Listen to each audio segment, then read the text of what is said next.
వృత్తిరీత్యా ఆయన న్యాయవాది, పైగా రాష్ట్ర బీసీ ఫైనాన్స్ కార్పొరేషన్ డైరెక్టర్. వీటన్నింటికి తోడు పచ్చపార్టీ ఎమ్మెల్యేకి బాగా నమ్మిన బంటు. ఇంకేముంది, తమను అడిగేవారెవరు ఉండరనుకున్నారో ఏమో, అప్పనంగా ప్రభుత్వ భూమిని ఆక్రమించేశాడు. భార్య పేరుతో చిన్న భూమి కొని తీరమంతా తన కబంధ హస్తాల్లోకి లాగేసుకున్నారు. నిబంధనలకు పాతరేసి మడ అడవులను సైతం నరికేసి చెరువులుగా మార్చేశారు. కట్ చేస్తే ఇప్పుడు ఆ పసుపు నేత కబ్జా పర్వం బయటపడింది. బందరు తీరంలో భూములు కొట్టేసిన టీడీపీ దొంగలపై సాక్షి టీవీ కథనం. సువిశాలమైన ఈ సాగర తీరాన్ని చూడండి. అందంగా కనిపించే ఈ సాగర తీరానికి ఆనుకుని ఉన్న ఈ రొయ్యల చెరువులు చూశారా? కేవలం సముద్రానికి 50 మీటర్ల దూరంలో ఈ చెరువులకు ఎవరు పర్మిషన్ ఇచ్చారని ఆశ్చర్యపోతున్నారా? పర్మిషన్ రాదు కాబట్టే కబ్జా చేశారంటున్నారు స్థానికులు. కూటమి ప్రభుత్వం అధికారంలోకి వచ్చిన తర్వాత కబ్జాల పర్వం మొదలైందంటున్నారు చాలా మంది. కృష్ణా జిల్లా మచిలీపట్నం నార్త్ మండలం పెదపట్నంలో ఇప్పుడు ఈ తంతే సాగుతోంది. సముద్ర తీరానికి కేవలం 50 మీటర్ల దూరంలోనే సుమారు 40 ఎకరాల భూమి ఆక్రమణకు గురైందని ఆరోపిస్తున్నారు హైకోర్టు న్యాయవాది జీవి రమణ.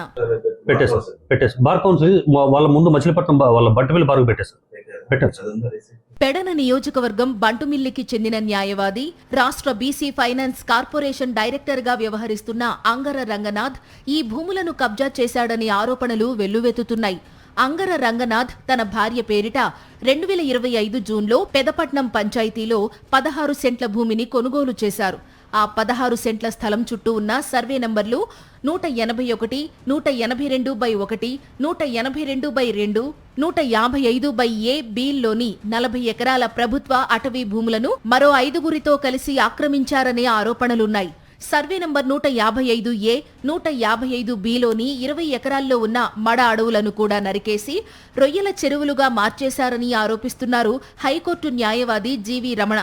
పర్యావరణానికి తీవ్ర నష్టం కలిగిస్తూ తీరంలోని మడ అడవులను నరికేయడాన్ని గ్రామస్తులు గట్టిగా ప్రశ్నించారు. అయితే ఎవరైనా ప్రశ్నిస్తే చట్టంలో లొసుగులు వాడి తిరిగి ప్రశ్నించిన వారిపైనే కేసులు పెట్టి బెదిరింపులకు పాల్పడుతున్నారనే ఆరోపణలు బలంగా వినిపిస్తున్నాయి. ఏంటని ప్రశ్నించడానికి కూడా ఆయన ఒక న్యాయవాది అవ్వటం, ప్రశ్నిస్తే ఈయన మా మీద కేసులు వేస్తున్నారన్న భయాందోళనకు ప్రజలు వెళ్ళటం, ప్రశ్నించే గొంతును ఆయన తొక్కిపడేయడం నడుస్తూ ఉంది. అక్కడ లోకల్లో ఉన్నటువంటి విఆర్ఓ గారికి తెలుసు, అక్కడ ఉన్న ఆర్ఐ గారికి తెలుసు, ఎంఆర్ఓ గారికి తెలుసు, ఎంటైర్ స్టేట్ జిల్లా రెవెన్యూ సిబ్బందికి అక్కడ ఏం జరుగుతుందో తెలుసు. అది గవర్నమెంట్ భూమి అయినా సరే దానిపైన ఇప్పటి వరకు ఎటువంటి చర్యలు తీసుకోకపోవటం అది రెవెన్యూ అధికారులకే తెలియాలి.